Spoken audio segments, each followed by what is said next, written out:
I know that when you were traveling, you might have packed vitamin C, Panadol, anti-malaria with you. But trust me, those things are not enough for your healthcare. Honestly, I've considered getting a roommate multiple times in this city because the bills, they choke. They really do choke sometimes. But cities like Regina, Saskatoon, Newfoundland, all those far places, they are cheaper. I'm just like, oh Lord, oh Jesus, save me. Because I know it's gonna just keep getting worse. Guys, this will literally save your life. This is Young and Abroad. Oh shit, let's go. Testing 1, 2. Are we good? Hey guys, welcome back to another scintillating, exciting, stimulating episode of Young and Abroad. I'm your very excited host, Eniola, and I'm so excited to have you here. If this is your first time here, make sure you say hi in the comment section and give us a thumbs up, okay?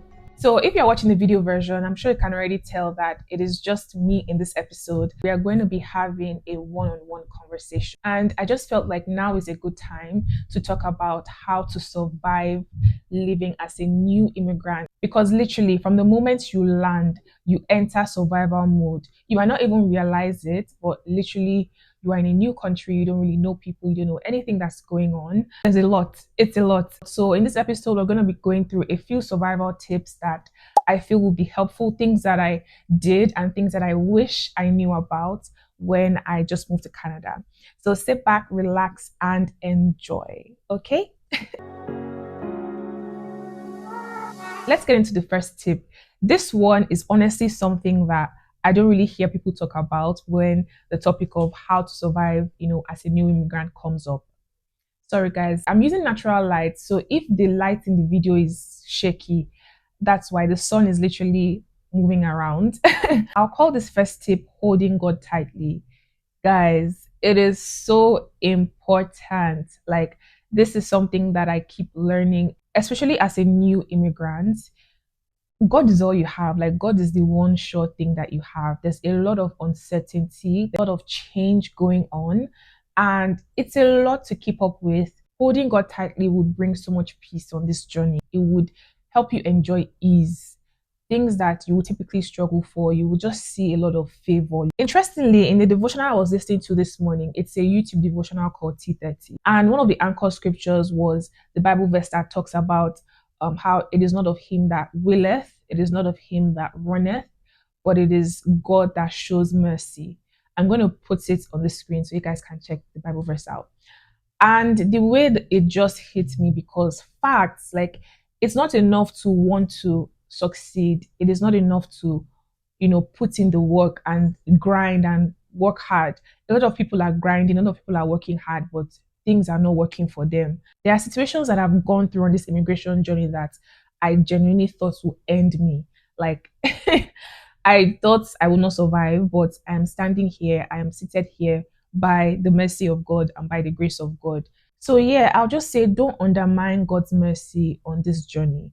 It will take you so far. The hand of God can take you so far as a new immigrant. I've heard so many amazing immigrant stories of how people just landed here and literally lines just fell in perfect places for them. Anyways, that's my first tip for you guys.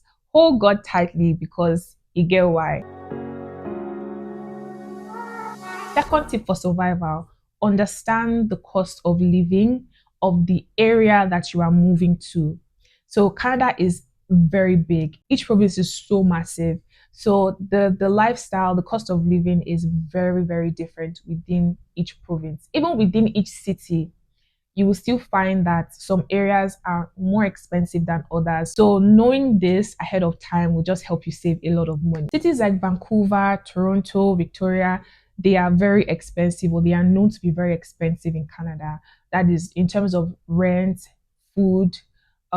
Yeah, those are the major things, bills. But cities like Regina, Saskatoon, Newfoundland, all those far places, they are cheaper. And if it's more sustainable for you, given the amount of money you're moving with, it might make sense to start off in those cities, those cheaper cities, and later on, if you're looking to explore the big cities, you can relocate, you can move. So yeah, I would say definitely research these things as a newcomer in Canada. It can save you a lot of money. Even if you are living within Toronto, for example, you can decide to stay somewhere like North York as opposed to downtown. If you want cheaper rent, North York is still a good central area. Another thing is you can explore living with a roommate. I know quite a number of people that moved here like 4 5 years ago and they still live with roommates. It's not the worst thing. Honestly, I've considered getting a roommate multiple times in this city because the bills they choke. They really do choke sometimes. There's sites like I think roomies.ca. I'll put the names of the sites that you can find roommates on the screen, maybe one or two. If you know any other sites that people can get roommates from, please drop it in the comment section. And if you have any friend that is moving as well, you can live with them. At least you have a rapport with the person and you are less likely to have roommate drama. Well, I believe so because I've also heard of friends becoming roommates and then the friendship scattering. But explore your options. Basically, is what I'm saying. Now, for our third survival tip. Are you guys ready for this one? I don't think you are. I'm joking. Okay, so for this third survival tip, I know that when you were traveling, you might have packed vitamin C, Panadol, anti-malaria with you when you were coming. But trust me, those things are not enough for your healthcare. You need to actually get healthcare in Canada. Make sure you have access to healthcare when you move to Canada. And how do you do that? You get a health card. So once you have a health card within Canada, you have access to free healthcare. So if you're moving as a student, I feel like it's included in your fees. And then as part of your, I guess, onboarding, they walk you through the process of registering. I don't think you get an actual health card as a student yet. It's been a while, guys. But as a permanent resident, you need to apply for your health card and you apply on the websites of your different provinces. So if you're in Ontario, you go to Service Ontario and apply for your health card. The process is on their website. I think it's serviceontario.ca and it's super quick, super easy. So you are not stranded if, God forbid, there's an accident or you fall sick or something, you have, your health insurance sorted out. Okay, next tip is for you to stay connected to home. I know it sounds very, I don't even know, like should it be a tip? But trust me when I say that you would need your community back home. Trust me, it can get lonely very quickly. So don't lose touch with home. Like even on days where you don't really feel like talking to anyone just because you're feeling down, give a friend a call, give your folks a call, give your family a call. It would go a long way in lifting your spirits, honestly. I know that you might not want to bother people. I'm that type of person. If something is really wrong and if stuff hits the fan, I would try and figure things out myself first before, I let people know, I let my family know. But I would say it would go a long way just having their support through whatever it is you're struggling with. And on the other side of things, if you have a friend that has jackpot, a friend that has moved to a new country, please check in on them. Don't say, oh, they've forgotten me, they've stopped, they don't message me again. Like, trust me, there's a high chance that your friend is fighting for their life. Like, they are probably on their last thread, and your call might just save them. Your call might just encourage them. Next tip, I don't even know what to call this one. I think I'll call it Winter 101 because the winter in this country, I'm sure you've probably heard this many times, is different. I won't even dwell on it too much. I will just say prepare for the worst. Okay, that might be a bit extra, but honestly, it's so bad. I've not experienced any cold worse than this. Like now, winter is approaching, the weather is already changing, it's already getting dry, and I'm just like, oh Lord, oh Jesus, save me.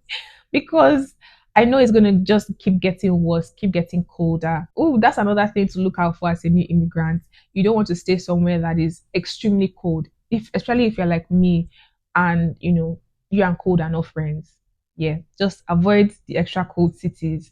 I'm in Toronto and it gets pretty cold, but it's not the worst of it. I think the worst we've gotten is like maybe -30. But yeah, I would say get a lot of layers. So, I mean, it's nice to have a winter jacket, but for me, I find that just having maybe something like this, just one clothing item, and then a winter jacket over it is not enough. It's not enough for me. I need like layers underneath. So, maybe like sometimes 3, 4 layers before I now wear my jacket. You can even do 5 as a newcomer. So thermal wear is also really good. So they have like the leggings kind of thermal wear that are really thick, so you can wear those and then wear your pants or whatever on top of it. Guys, these things I'm telling you are gems. Another thing that has helped me in the winter is having these portable heaters. Gosh, guys, that thing has saved my life so many times. I saw one in someone's house and I was like, oh my God, I need this because sometimes the central heating is not enough and it is just freezing even in your house. So I have one that's literally like this big. It doesn't have to be anything super massive and it really helps me. The only thing is that it does take energy. So your energy bill might be a bit higher, but it's even generally higher in the winter because of the general heating that you are usually provided with. But if you be warm and toasty, why not? Go for it. What else on this winter P? If you are in Canada and you've gone through winter, please drop tips in the comment section for people and yeah, let them know what they can do to brace up, jazz up, and get ready for winter because it's approaching, it's coming. And it's like a good 5 months, 4 or 5 months, yes, of just intense cold. Next tip is on finding a job. Right now, the job market is not smiling. So I would say if you are a new immigrant, the sooner you start your job search, the better.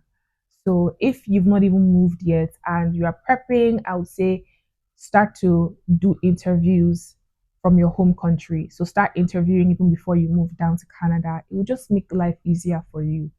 And if you're a student before your graduation, like months before your graduation, start job searching because you don't want to start searching too close to when school finishes because yeah, you start being in a panic and it's just a lot more pressure. It's already even pressure to start with. Then you now want to start searching for a job like a month before grad. Like that is way more pressure than you need, much more pressure than you need on yourself. Me, I started applying for jobs immediately I landed in Canada. I got rejected from all of them, Sha. But at least I came in with the energy and came in with the zeal.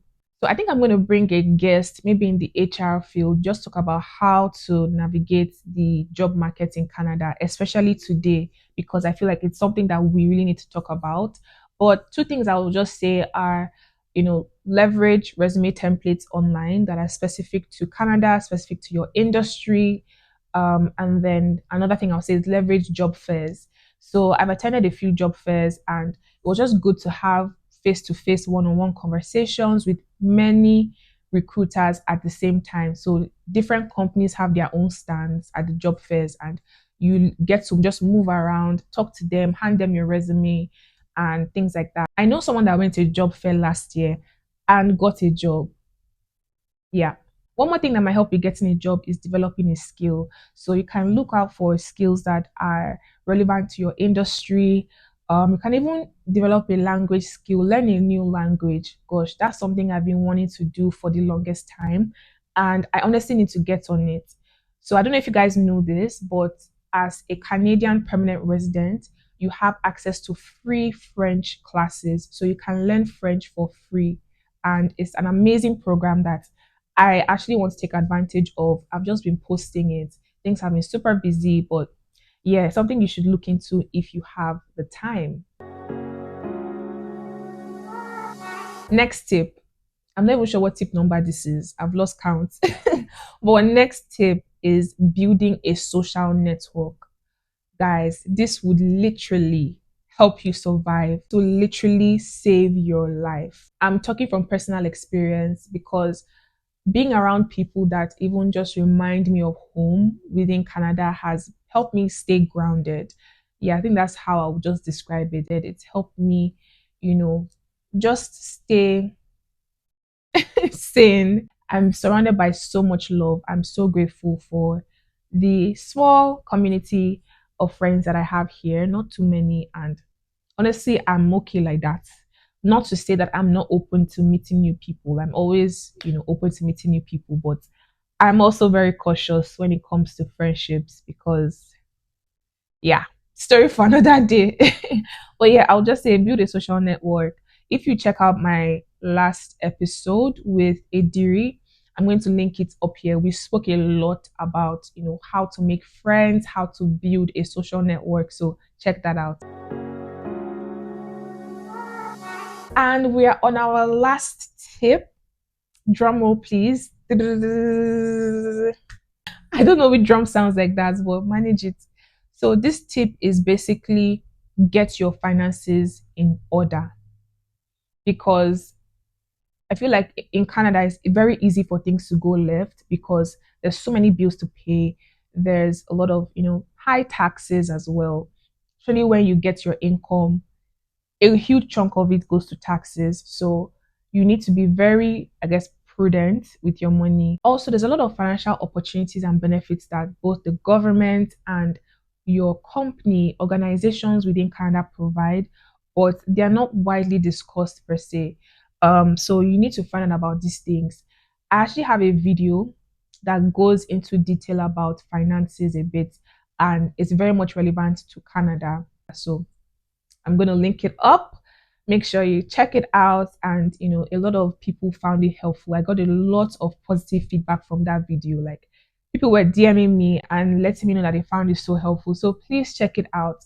Another thing I would say is you can actually reach out to a financial advisor within your bank. You have free access to financial advisors if you use any bank within Canada.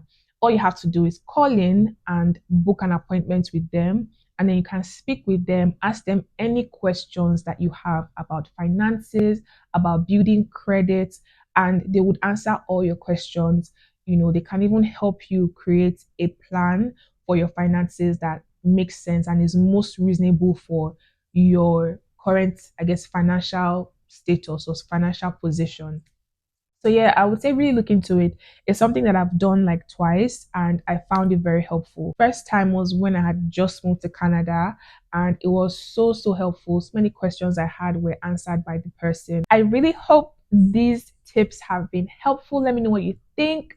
And if you are already in Canada, you're an OG, you've been here for so many years, please drop some tips on how you survived this long. Please drop the tips, let us know, let us learn.